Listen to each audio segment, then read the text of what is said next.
I had been married to Ethan Sullivan for 30 years. I always believed our marriage was happy and fulfilling. I got along well with my in-laws and had never once argued with them. Though our daughter was adopted, she was kind and filial. That was until Ethan suddenly passed away in a car accident. While sorting through his belongings, I found a locked diary hidden in his desk drawer. Page after page, he had carefully recorded his deep love for his widowed sister-in-law, Lily Green. And our adopted daughter, she was actually their child. When the lawyer read out Ethan's will, I realized he had long ago transferred all his assets in secret, leaving me nothing but a mountain of debt. Overwhelmed with rage, I suffered a stroke and collapsed to the ground. My daughter saw me, but simply sat calmly in her chair, watching as I writhed in agony on the floor. A full 30 minutes passed before she leisurely picked up the phone to call an ambulance. Because of the delay, I suffered severe complications, left completely paralyzed and bedridden. For the next 3 years, I endured cruel abuse at the hands of my caregiver, living a miserable existence until I was eventually starved to death. Then I opened my eyes, only to find myself back in the 5th year of my marriage to Ethan. The very year he had planned to adopt a child. A searing hunger tore through my insides, my ears buzzed incessantly. I struggled to open my eyes, taking a long moment to make sense of my surroundings. A simple hospital room. 2 IV bags hung from the stand beside my bed, the liquid inside slowly dripping into the back of my hand through a thin tube. On the yellowed walls, a poster about preventing seasonal infections was plastered in the corner. The date on it read, 1993. Before I could fully process my situation, a deep male voice sounded beside me. "You're awake. Do you feel uncomfortable anywhere?" Following the voice, I turned my head, only to see a young and handsome Ethan Sullivan sitting by my bed, gazing at me with concern. But deep in his eyes, there was a trace of disdain, almost imperceptible. "What happened to me?" I tried to speak, only to realize my voice was hoarse beyond recognition. Ethan frowned, his tone carrying a hint of complaint. "Isn't it because you insisted on standing in line this morning to buy fried dough sticks? You ended up getting knocked unconscious by a passing motorcycle. We were supposed to go to the orphanage today to finalize the adoption. Now look at what you've done. You've delayed everything." Memories slowly resurfaced. I had returned to the very day we adopted our daughter.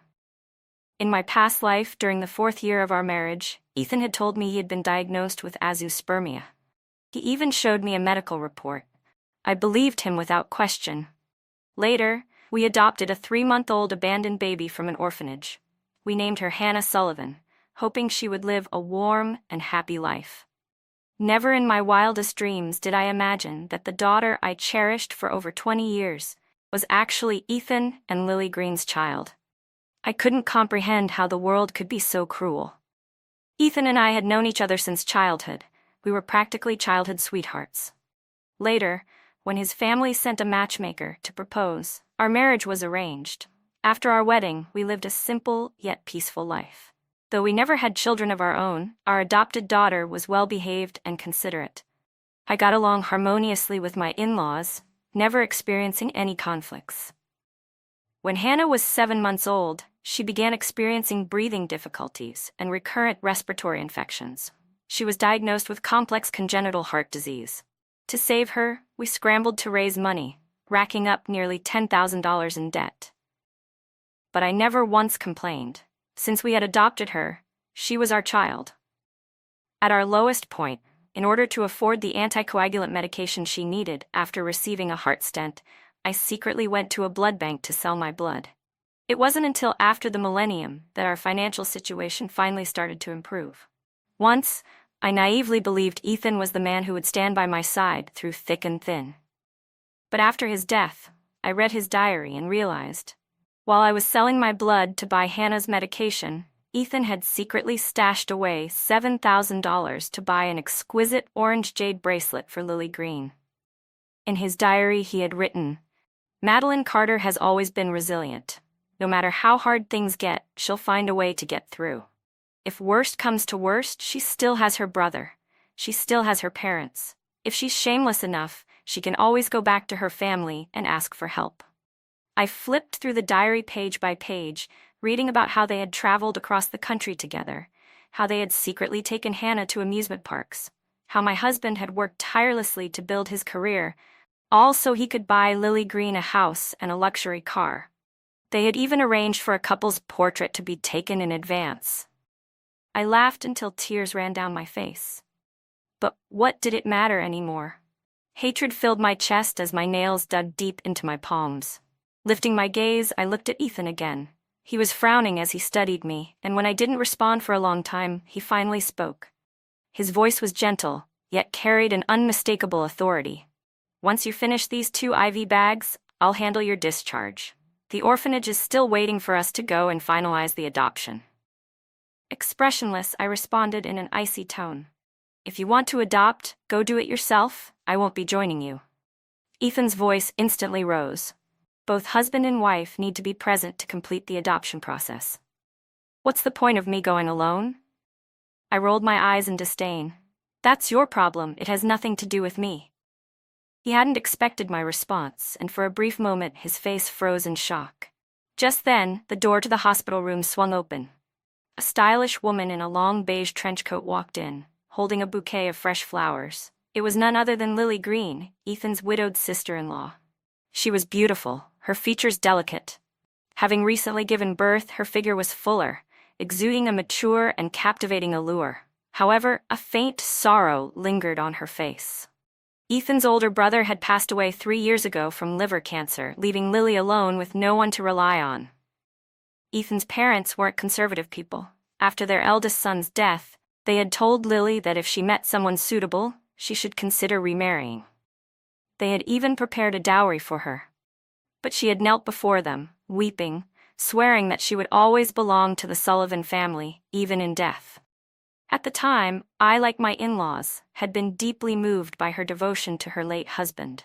Out of sympathy, I always looked out for her, making sure she had enough to eat and wear. There was even a time when Lily had taken a 6-month leave from her theater troupe, claiming she had fractured her lower leg. Ethan had taken me to visit her in the hospital, and sure enough, her leg was wrapped in a cast. I had been so naive, I even gave her $2,000, telling her to rest and recover in peace. After being discharged, she said she would be staying with her family to recuperate and disappeared for over 6 months. Looking back now, she had probably gone into hiding to give birth. Thinking of my past life, I couldn't help but feel I had been an utter fool, so much so that my stupidity deserved to be put in a museum. The moment Ethan saw Lily, he immediately stood up in excitement. "Lily, what are you doing here?" The woman forced a small smile. "I heard that Madeline was in an accident, so I rushed over during my lunch break at the theater to check on her. Is she all right?" Before I could answer, Ethan had already pulled out a chair for Lily, acting considerate as ever. "She's fine. The doctor said it's just a mild concussion, so they're keeping her under observation." Lily sat down, placing the bouquet on the bedside table before turning to me with a soft, reproachful tone. "Madeline, how could you be so careless? You knew today was the day you were supposed to go to the orphanage, yet you still insisted on going out for breakfast. You're lying in the hospital now, so what about the adoption? Mom and Dad are still at home waiting eagerly. Now look what's happened. They'll be so disappointed." Ethan let out a long sigh, his eyes full of blame and resentment. Lily Green chimed in, nodding in agreement. "Well, how about this? The adoption process is simple. Why don't we go ahead and complete it this afternoon? If you still don't feel well afterward, I can bring you back here." I looked at the shameless pair in front of me and let out a cold laugh. But now was not the time to expose them. As the saying goes, you need solid evidence to catch a thief, and you need undeniable proof to expose a cheater. I wouldn't act rashly. In my past life, because I cared for Ethan's parents, who had lost their son in their later years, I went along with their wishes and agreed to adopt a child. That very day, I had been discharged from the hospital and went with Ethan to the orphanage to complete the adoption process for Hannah. But only a few months after bringing her home, she was diagnosed with complex congenital heart disease. The surgery alone required $70,000 to $80,000, not to mention all the additional medical expenses. In 1993, Ethan and I combined made just over $1,000 a month. To afford her treatment, I used up every penny of our savings. I even drained my parents' retirement fund. I borrowed money from every relative and friend I could think of, but it still wasn't enough. Back then, Ethan and I lived in company housing. In the end, I had no choice but to mortgage my parents' house at the bank to take out a loan of $50,000. After the surgery, Hannah was incredibly weak and required constant care. I had no choice but to quit my job and stay home to take care of her full-time. It wasn't until she started kindergarten that her health gradually improved. Once Hannah started school, with the help of my parents, I opened a small restaurant. Every day I worked from dawn till dusk, just to pay off our debts. But while I was suffering for Hannah's sake, what was her biological mother, Lily Green, doing? She was living a glamorous life as an actress at the theater troupe, enjoying the spotlight. After work, she would go to Lakeside Square to dance. On weekends, she dined at fancy restaurants, sipping coffee with her friends. During the holidays, she traveled to different cities, living freely and carelessly. She had never worried about making ends meet. She had lived the kind of life that was nothing but a distant dream for me. Thinking about it now, I could feel my teeth grinding in fury. Ethan reached out and touched my forehead, his voice soft. "Your face suddenly looks terrible. Are you feeling unwell? Should I call the doctor?" I seized the opportunity, gritting my teeth and groaning. "I'm feeling incredibly dizzy. The whole world is spinning. My ears are ringing. I feel like throwing up. I can't even sit up." Ethan hesitated. Then, should I call the doctor now? I closed my eyes and feigned agony. About 10 minutes later, the doctor arrived, examined me, and firmly insisted that I was not allowed to be discharged just yet. I needed to stay in the hospital for observation, and if anything happened, the hospital would not be responsible if I left early. Lily Green stood there, staring in the direction the doctor had left. Her eyes gradually turned red. She staggered slightly as she walked out of the hospital room. Ethan glanced at me, then at Lily's retreating figure. After hesitating for a moment, he chose to go after her. As soon as they left, I quietly pulled out my IV and followed them. In the stairwell, I could hear Lily's muffled sobs and Ethan's gentle words of comfort. "Don't cry. It breaks my heart when you cry," he said softly. "Don't worry. At most, in 2 days, I'll bring our daughter home." Lily's sobs grew even louder. "But you promised me you'd bring Star home today." "She was already sick when I left her at the orphanage 2 days ago. She was coughing. What if her condition worsens?" Ethan pulled her into his arms. "My heart aches too, knowing our daughter is alone at the orphanage. But what else can I do? She refused to go. Without both parents present, we can't process the adoption." Then, in a voice full of resentment, he cursed. "It's all that Madeline Carter's fault. Of all times to get into a car accident, she had to do it today." "Stop crying," he soothed. "I'll take you home first. Later, I'll go check on our daughter at the orphanage." I watched their figures disappear down the hallway, stomping my foot in frustration. If only I had a phone to record what had just happened. That night, Ethan never returned to the hospital to stay with me. The next morning, after signing the voluntary discharge agreement, I went ahead and processed my discharge paperwork. Based on my memories from my past life, my body was perfectly fine anyway. As soon as I stepped into the company housing complex, I heard a few gossiping women whispering among themselves while stealing glances at me. Judging by their expressions and the way they pointed in my direction, they were probably mocking me for not being able to have children again. I walked straight toward them, meeting their eyes boldly. "What's so interesting? Chatting about how I can't have kids again, huh?"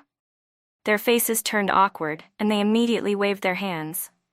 No, of course not, you must have misheard." I smiled, feigning patience. "Actually, the truth is, it's not me who has fertility issues, it's Ethan Sullivan. He has azoospermia. You all have been blaming the wrong person." The women froze for a second, visibly stunned. One of them blurted out without thinking, "But I heard from Ethan himself that you were born with issues and could never have children. A woman like you. Back in the old days, no decent family would have married you." Another woman chimed in, nodding. "Yeah, and wasn't it tragic enough that Ethan's older brother died young without leaving behind a son? And now you can't have children either? Looks like the Sullivan family line is going to end with you." I narrowed my eyes, my lips curving into a smile. Initially, I had only intended to clarify who was truly infertile. But since they decided to talk so harshly, there was no need for me to show them any mercy. I turned to the woman who spoke first.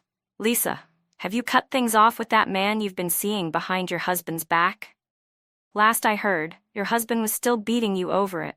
Her head snapped up, her eyes widening in shock. I ignored her reaction and turned to the second woman. Diane, I heard your 19-year-old daughter got pregnant and wanted to marry her boyfriend, but his wife wouldn't allow it. Is that true? The smile on her face disappeared instantly. Still maintaining my principle of treating everyone equally, I continued. Oh, and Auntie Wang, tell Uncle Wang to stop stealing and reselling the factory's materials. If he gets caught, he might end up in jail. And your younger son, maybe you should keep a better eye on him. Climbing through women's windows to steal their underwear at night isn't exactly respectable behavior. The entire group fell into a dead silence so heavy that even a pin drop would be audible. Just as they were about to explode in fury, I casually added, "Oh, and by the way, all of this? Ethan told me. He just loves gossiping about your family secrets. If you all have things to hide, maybe don't let him know about them." Without waiting for their response, I turned on my heel and walked away. A second later, furious screaming and cursing erupted behind me. That night, the moment Ethan came home from work, he started yelling at the top of his lungs. "Madeline Carter, get out here." I strolled out of the bedroom, only to burst into laughter the moment I saw him. His left cheek was swollen high, his lip was split and bleeding, and his right cheek had scratch marks from nails. His hair was a complete mess, sticking up wildly. He looked utterly miserable. "Bookbo back." Glaring at me, he roared, "What the hell did you say to the Zhao family? Why did they ambush me as soon as I entered the housing complex? They beat the crap out of me and told me to keep my mouth shut. It hurts like hell." He clutched his swollen face, grimacing in pain. I put on an innocent expression and shook my head firmly. "I have no idea what you're talking about." Then, pretending to be shocked and furious, I raised my voice dramatically. "Wait, they actually hit you? How dare they? Do they think just because your family is gone, they can bully you like this? Come on, let's go straight to the police and have them arrested." I grabbed his arm, pretending to drag him toward the door. Ethan hesitated for a moment before shaking off my hand. "Forget it. We're neighbors. Maybe it was just a misunderstanding. I'll go talk to them tomorrow." Still rubbing his face, he pulled off his work coat, hung it on the hook behind the door, and grabbed a cold towel to press against his swollen cheek. He winced in pain, letting out several hisses. After a long moment, he grumbled, "By the way, why didn't you tell me you were getting discharged? I went all the way to the hospital for nothing." Then, as if he had suddenly remembered something, he turned to me. "Since you're fine now, let's go finalize the adoption tomorrow. We've delayed it enough already. If we wait any longer, someone else might adopt the kid." I thought for a moment, but did not refuse him immediately. "Why not the day after tomorrow instead?" I said. "Tomorrow my parents want me to visit. There's something going on at home." Hearing me mention my parents, Ethan hesitated. Over the years, my family had helped us countless times. In fact, his job at the steel factory had only been secured thanks to my brother pulling strings with his father-in-law. Naturally, Ethan didn't want to offend my family. I reassured him. "The day after tomorrow will work. I'll stay at my parents' place tomorrow night. Then, early in the morning, you can ride over to pick me up. I'll ask my brother to borrow his brother-in-law's car so we can drive to the orphanage. It's freezing outside. We can't exactly bring a baby home on your bicycle." Ethan's frown gradually disappeared, and his smile became more genuine. Hugging me tightly, he said, "You always think of everything. All right, we'll do it your way, day after tomorrow morning." As I looked at his face, nausea churned in my stomach. I barely managed to keep myself from vomiting. The next morning, Ethan was in an unusually good mood. Before heading to work, he stuffed $500 into my hand and said, "Don't go back to your parents' place empty-handed." I smiled sweetly, pocketing the money. Then, instead of going home, I spent the day wandering around town, shopping leisurely. As Ethan's shift was ending, I rode my bicycle straight to Lily Green's apartment complex. The place where she lived now was a new home Ethan's parents had bought for her after their eldest son passed away. Worried that she wouldn't be able to move on if she stayed in their old house, they had sold it and used the money to buy her a new place in a modern residential area. The neighbors didn't know much about Lily's past. Many of them assumed she was just Ethan's parents' daughter, and since his parents had fully accepted her as family, they never bothered to correct the misunderstanding. I sat down at a noodle shop across the street and ordered a bowl of noodles. Not long after, I saw Ethan and Lily, chatting and laughing, walking into the apartment complex together. I waited. Hours passed. The sky turned completely dark, yet neither of them came back out. Satisfied, I finally headed home. At 9 p.m., I pounded on my in-laws' door, my voice ringing through the hall. "Mom, Dad, open the door. Something terrible has happened. Sis-in-law, she was attacked by thugs. Please, hurry." Ethan's parents lived in an old apartment building where neighbors lived side by side, packed close together. Hearing my frantic banging, the neighbors rushed out, throwing on coats and slippers. "What happened?" someone asked, looking alarmed. Tears streaming down my face, I dramatically recounted my story, his voice trembling with emotion. Sis-in-law was followed home by a group of thugs from her theater troupe. They saw how beautiful she was and chased her all the way to her building. Ethan tried to protect her, but they beat him up. I barely managed to escape to call for help. Many of the residents had watched Ethan and his older brother grow up. Now, hearing that their late son's widow had been harassed by thugs, anger erupted among them. Several men rushed back into their homes, grabbing sticks and tools, determined to teach those thugs a lesson. Within minutes, a dozen people mounted their bicycles, riding furiously toward Lily's apartment complex. When we arrived at her building, muffled pleading could be heard from inside. "No more. I can't, please. I can't take it anymore. Let me go." But the tone was far from what you'd expect from someone being assaulted. It sounded suggestive. The group hesitated, exchanging uncertain glances. Ethan's mother, face flushed red, quickly tried to de-escalate the situation. "Maybe there's some misunderstanding. It's late, perhaps we should go home first." Too late. Bang. I kicked the door open and shouted at the top of my lungs, "Lily, don't be afraid, I brought people to save you." Then I waved the others forward, yelling, "What are you all waiting for? Get in there and catch those bastards." Seconds later, everyone stood frozen in shock. There I was, sitting on top of Ethan, slapping his face repeatedly, while Lily hid under the blankets, trembling. "Ethan Sullivan, you bastard. You're worse than an animal," I shouted. "Your brother's body hasn't even turned cold, and you're already sleeping with his wife? Do you two even know what shame is? Do you have any sense of morality left? This is incest. You're no better than pigs and dogs. How do you expect Mom and Dad to face the world after this? How do you think your brother is supposed to rest in peace? I'll beat both of you to death for this." Neither of them dared to fight back. Naked, they huddled under the covers, trembling, repeatedly begging me to stop, but stopping wasn't an option. I kept hitting them again and again until my hands went completely numb, until I could no longer feel my fists. In my past life, they had fooled me like a complete idiot, using me like a workhorse for years. I had sacrificed everything for them, only to be left with nothing. Not a penny, just a pile of debts and 2 crumbling mud brick houses. Now, neighbors crowded into the room, unsure whether they should step in to stop me or just stay out of it. The commotion grew so loud that even Lily Green's neighbors started gathering outside, peeking in through the open doorway. The room became completely packed with people. Finally, Ethan's parents snapped out of their shock.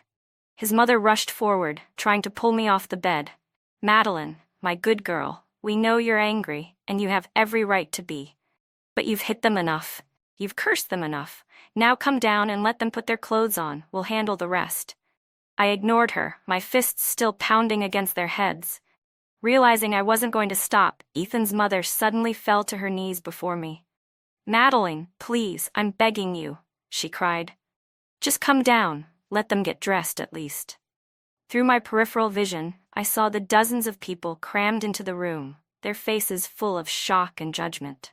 I knew now that there was no way for these two to hide their disgusting affair anymore. Suddenly, I felt as if all the energy had drained from my body. Like a rag doll, I slid off the bed, collapsing onto the floor. I covered my face and began sobbing uncontrollably. I had to cover my face. Otherwise, they'd see the grin threatening to break through. The onlookers were eventually ushered out, Ethan's mother repeatedly apologizing to the neighbors as she walked them downstairs. Once the door was shut and locked from the inside, she turned back toward me. She gently helped me up, seating me in a chair in the living room. I still covered my face, my shoulders silently shaking as if I were crying.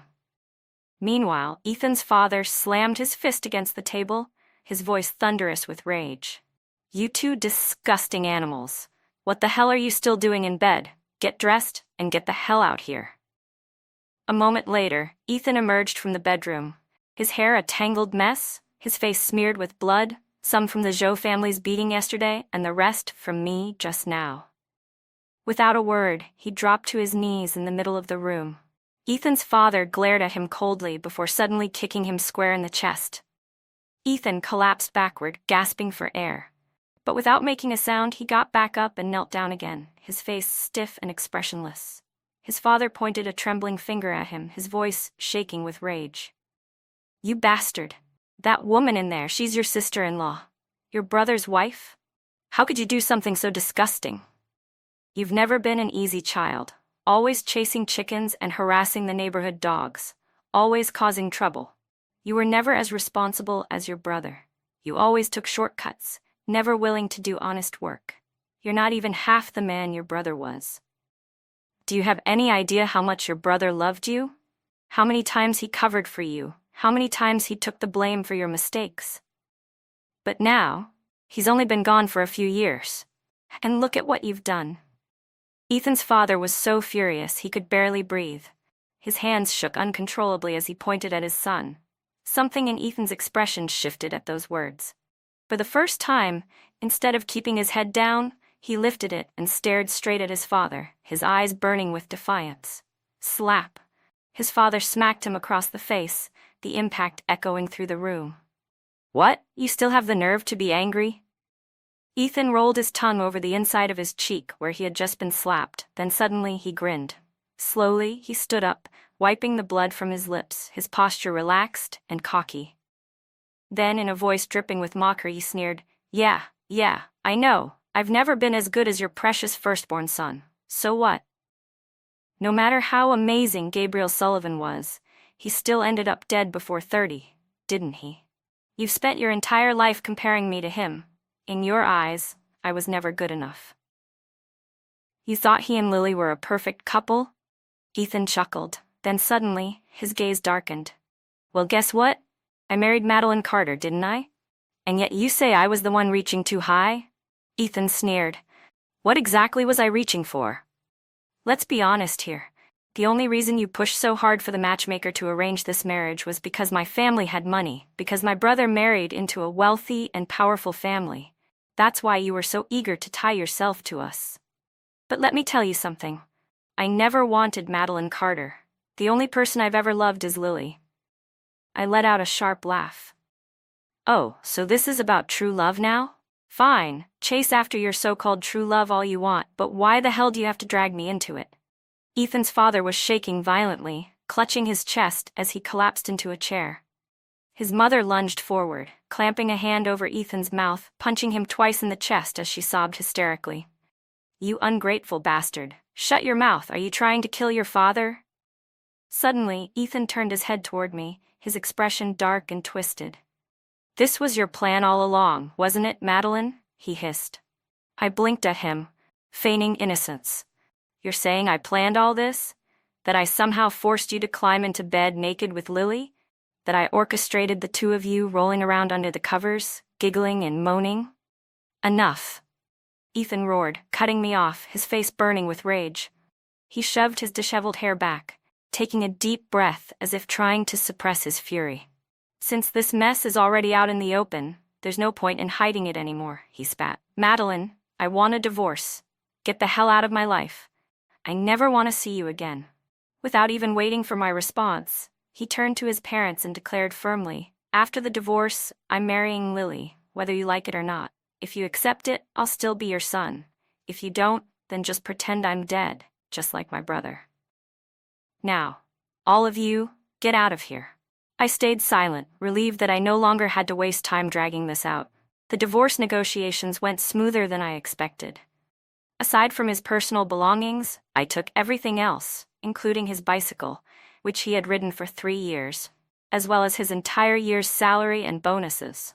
Of course, he initially refused, so I made it clear if he didn't comply, I would personally expose his affair to Lily's theater troupe, ruining both of their reputations. Only then did Ethan reluctantly cave.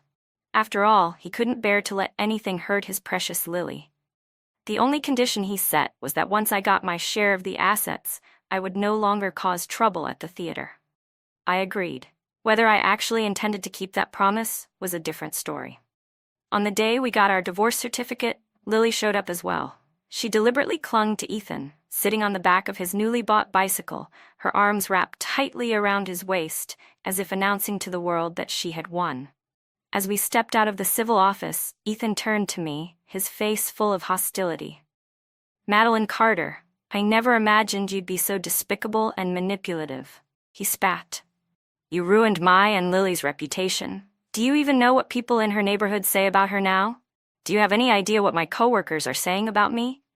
I glanced at the two shameless lovebirds, a slow smirk forming on my lips. "You're worried about your reputation?" I scoffed. "You're cheaters. What do you expect people to call you, star-crossed lovers? In my eyes, the two of you are nothing more than a pair of shameless degenerates." Lily visibly flinched, her face going pale. Tears welled up in her eyes as she clung to Ethan's arm, whimpering softly. "Ethan, he's insulting us, calling us such horrible things." Ethan's anger exploded. "Look at you," he snapped at me. "You're acting like a vulgar shrew. I regret ever marrying you. Lily and I share true love, and you have no right to slander her. Apologize to her right now, or I'll make you regret it." I stared at him, utterly dumbfounded. Then, without hesitation, I let out a single, crisp, "Go f*** yourself." And with that, I hopped onto my bicycle, pedaled 20 feet away, and left him screaming and cursing behind me. After the divorce, I immediately resigned from my job. In my past life, I had experience running a restaurant, so I used the divorce settlement money along with a loan from my parents to rent 3 storefronts in the city center and opened my own restaurant. A massive wave of layoffs was coming soon. Even if I hadn't quit, I probably would have been fired eventually. Right now, my only goal was to save as much money as possible and wait for the 1996 stock market boom.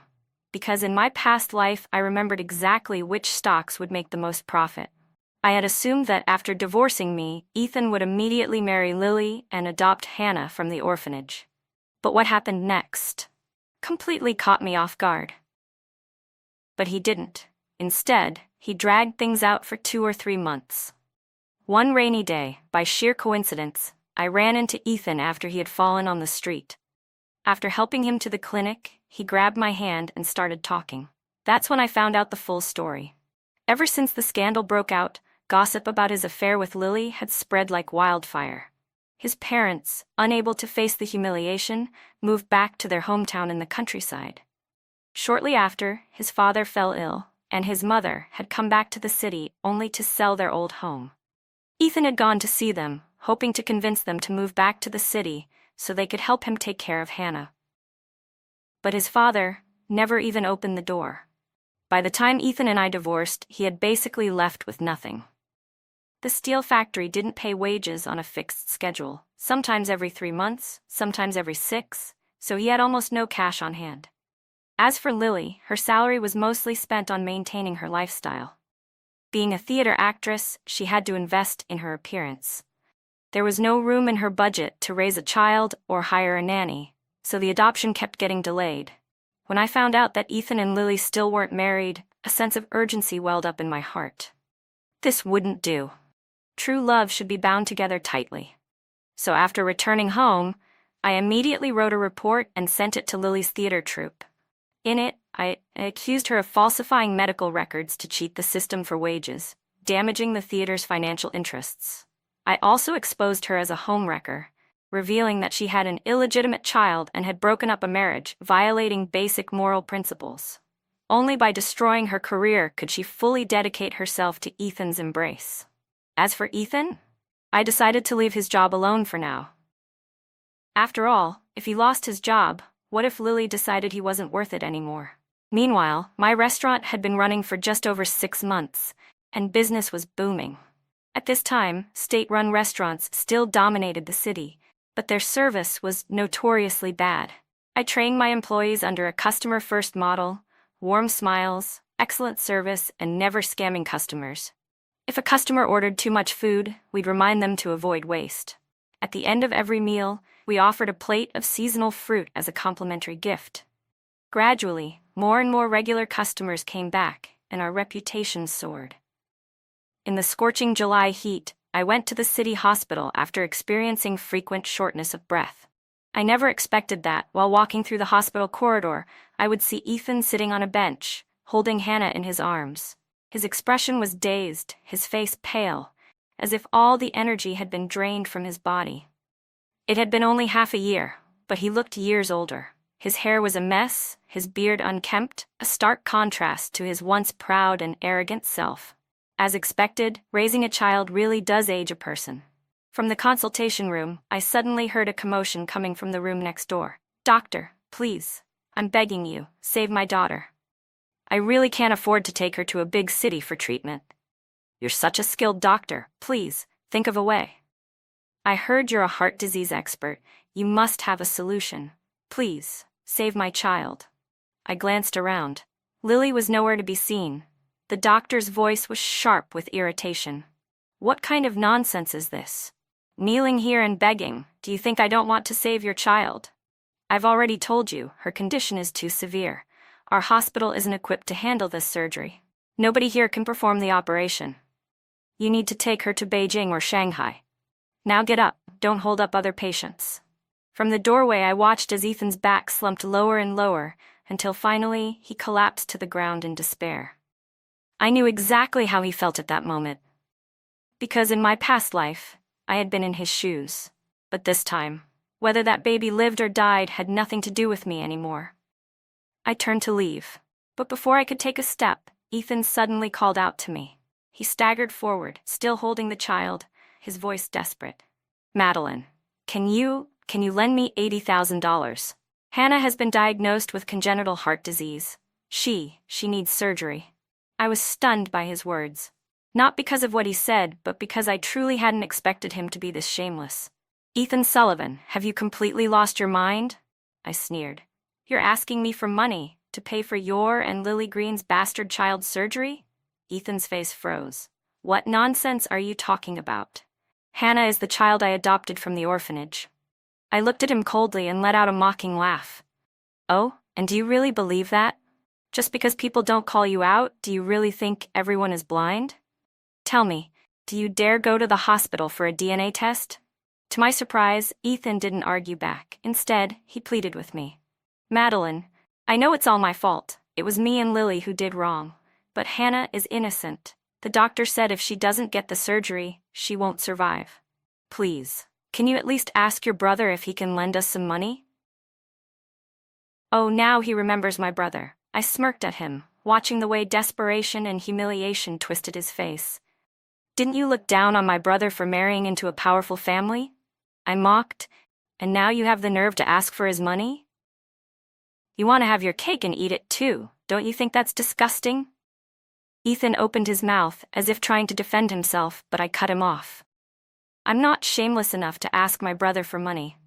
But if you're so desperate, why don't you go ask him yourself? See if he's willing to help you." With that, I turned around and walked away. Since my brother found out about Ethan's affair, he'd been itching for an excuse to teach him a lesson. If Ethan really dared to go begging for money, he'd soon learn the hard way why that was a bad idea. I later heard that Ethan had been so desperate to raise money for Hannah's surgery that he couldn't eat or sleep. I knew this was the perfect time to kick him while he was down.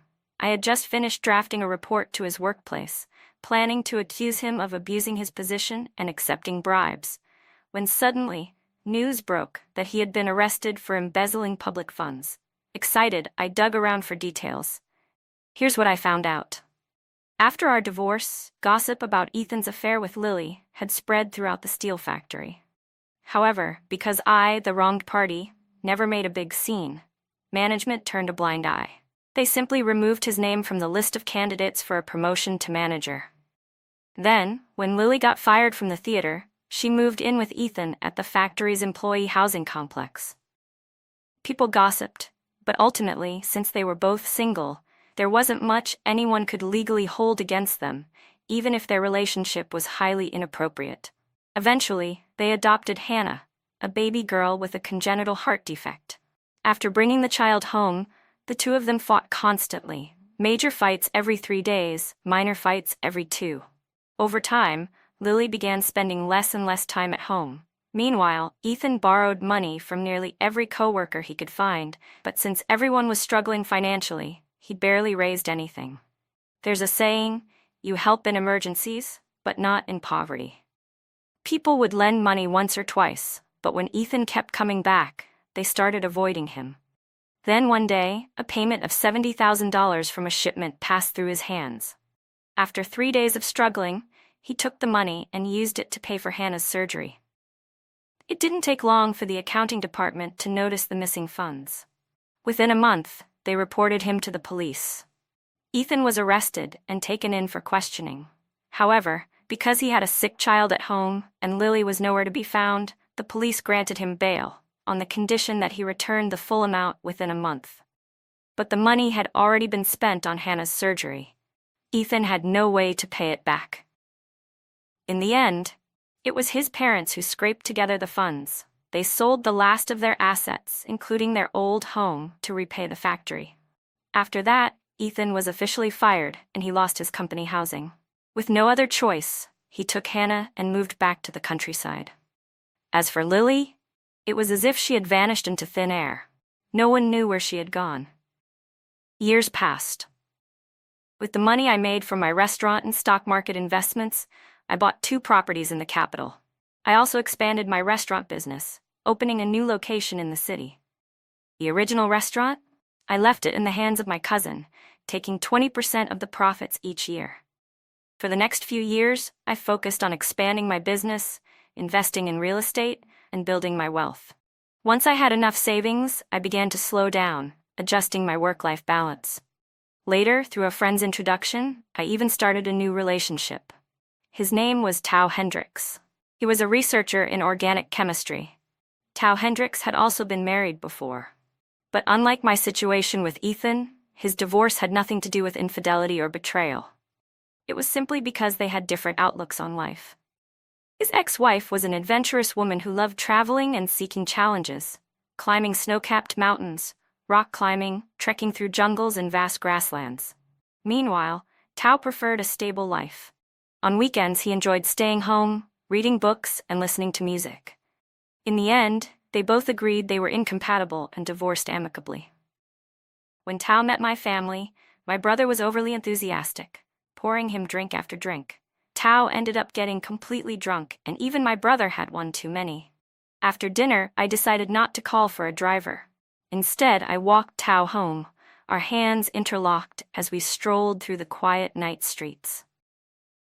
When we passed Springbright Road, I noticed a small wonton stall, steam rising into the chilly night air. Thinking that Tao had only been drinking all night without eating much, I tugged at his hand and led him toward the stall.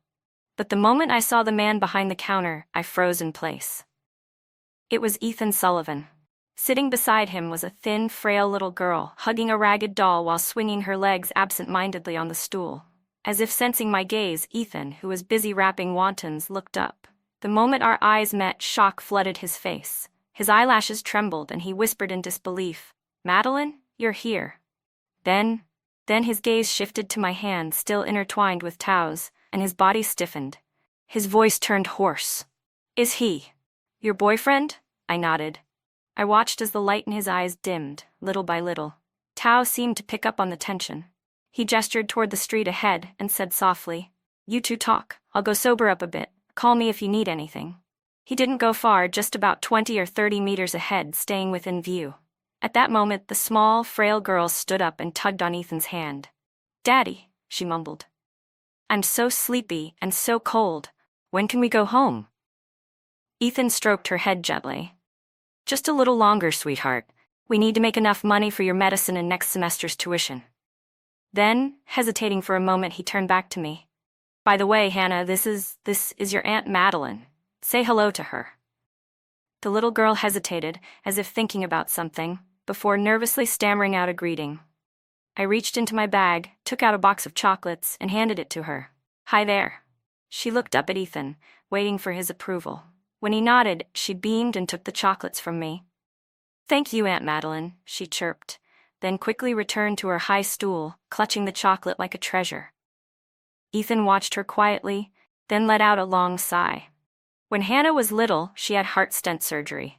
She has to take anticoagulants for the rest of her life, he said. Lily never cared about her. After I got fired from the factory, she ran off with another man, stealing the last $1,000 I had before she left. His eyes glimmered with unshed tears. Madeline, I was wrong. I never should have divorced you. I brought this all on myself. He looked at me with a desperate, almost pleading expression. If I told you that I regret everything, would you? Would you give me another chance? I stared at him, and suddenly his expression looked eerily familiar, as if I had seen it somewhere before. Then, as if trying to compose himself, he wiped his eyes with his sleeve and asked, Do you want a bowl of wontons? You used to love my shrimp wontons. My chest tightened for a moment. At that instant, I knew for certain Ethan had also been reborn. Because in our past life, the first time he ever made wontons for me was on our 10th wedding anniversary. Back then, he had botched the entire batch, turning them into a soggy mess. But he never gave up. He kept practicing over and over. Later, in his diary, I had learned the real reason. It wasn't because he wanted to cook for me. It was because Lily Green loved wontons. He thought the wontons from restaurants weren't hygienic, so he taught himself how to make them, using me as his test subject, practicing on my stomach first. Thinking of this, I let out a cold, mocking laugh. No thanks, I said. I can't afford your wontons. You should save them for your dear Lily instead. Ethan's face turned red with embarrassment. Ethan's back stiffened as he turned around, opened the glass cabinet, and took out a bottle of milk, placing it in front of me. I remember you used to struggle with insomnia at night, he murmured. You always drank warm milk before bed. I didn't even glance at the milk. Instead, my eyes locked onto his right leg. You're limping, I remarked. He lowered his head, glancing at his leg. A pained expression flickered across his face. When Hannah was 4 years old, he said, his voice barely above a whisper, I took her to the hospital for a checkup. She suddenly ran into the street. I ran after her. But before I could pull her back, a car ran over my right leg. Since then, I've had a limp. No company wants to hire a cripple, he added, voice growing hoarse. So I started selling wontons to make a living. His voice grew quieter and quieter, choked with emotion. Madeline, I regret it. I truly regret everything. If I hadn't been blinded by desire, I wouldn't have ended up like this. I stared at him, my gaze sharp and unwavering. Ethan, I said slowly, maybe you really do regret it now. But you don't regret betraying me. You only regret getting caught. His expression froze, as if he didn't understand what I meant. I continued, my voice cold and steady. If you had managed to hide your affair, what would you have done? You would have continued sneaking around with Lily, wouldn't you? You would have secretly transferred your assets, leaving me with nothing but a mountain of debt. A flash of guilt and panic flickered through his eyes. Madeline, what are you saying? He stammered. I let out a mocking laugh. You know exactly what I mean, I said icily. Drop the act, Ethan. I know you were reborn too. His entire body trembled. I read everything in your diary, I continued. Ethan's face drained of color. His legs gave out, and he collapsed to his knees in front of me. I'm sorry, he choked out. I know it's too late to say this, but I just hope you can forgive me for everything I did in our last life. I looked down at him, my expression utterly indifferent. Ethan Sullivan, you are nothing but trash. There was a time when I hated you, when I wanted to tear you apart, to make you suffer 1,000 deaths. But now? I shook my head. I won't forgive you, and I won't hate you either. Because to me, you're no different from a maggot in a cesspit. Ethan's head snapped up, His lips trembled, as if he wanted to say something, but the words seemed to choke in his throat. After that night, I never saw Ethan again. I barely even heard news about him. Like a grain of sand, he was swept away by the tides of life, and his story faded into obscurity. When my son turned 2 years old, Tao and I took him back to visit my parents. While catching up with old friends, I unexpectedly heard news about Hannah. She had passed away from a heart attack. I was genuinely surprised. When I asked for details, I learned that she had stopped taking her anticoagulant medication on her own, which had caused a blood clot in her heart stent, leading to a fatal myocardial infarction. It turned out that after losing his job, Ethan had relied entirely on his wanton stall to make ends meet. His income had been barely enough to survive. Then, when the city enforced strict regulations against illegal street vendors, his stall was shut down. Desperate for money, Ethan went to work on construction sites, hauling bricks. But because of his crippled leg, he could only do limited tasks. Hannah, seeing her father struggling, had wanted to save money, so, at only 12 years old, she stopped taking her medication without telling anyone. That decision cost her life. After Hannah's death, Ethan spiraled into madness. He would wander the streets, muttering nonsense, claiming that his daughter was a Harvard graduate, that he was a billionaire CEO. At Hannah's funeral, Lily Green finally returned. She showed up, holding the hand of a sturdy, well-fed little boy, about 5 or 6 years old. The boy looked healthy and well cared for, a stark contrast to Hannah's frail and sickly figure before her death. As the funeral dragged on, the boy whined loudly. "This is so boring," he pouted. "I want to go to the amusement park. I want to eat KFC." Lily crouched down, hugging him gently. "Sweetheart, just wait a little longer," she coaxed. "Once we bury your sister, Mommy will take you to the amusement park. We'll get KFC, okay?" Ethan, overhearing her words, turned red-eyed with rage. Ethan let out a furious roar. Grabbing Lily's hair, he dragged her toward Hannah's coffin. Then, without hesitation, he slammed her head against it. Again and again, bang, bang, bang. The dull, sickening thuds echoed through the funeral hall, like the tolling of a death knell, a grim farewell to Hannah. Half an hour later, an ambulance arrived and took Lily away. The police, meanwhile, took Ethan into custody. A friend later told me that Ethan's life in the past few years could have been turned into a novel, a story so tragic, absurd, and full of irony that it seemed almost fictional. I curled my lips, but I couldn't bring myself to laugh. Fate always has a way of turning things around. Every choice we make shapes our destiny. They had chosen their own paths, and now they had reaped the consequences. As for me, I had long embarked on my own journey. From here on, our lives would drift apart, never to cross again. May we never meet again in this lifetime.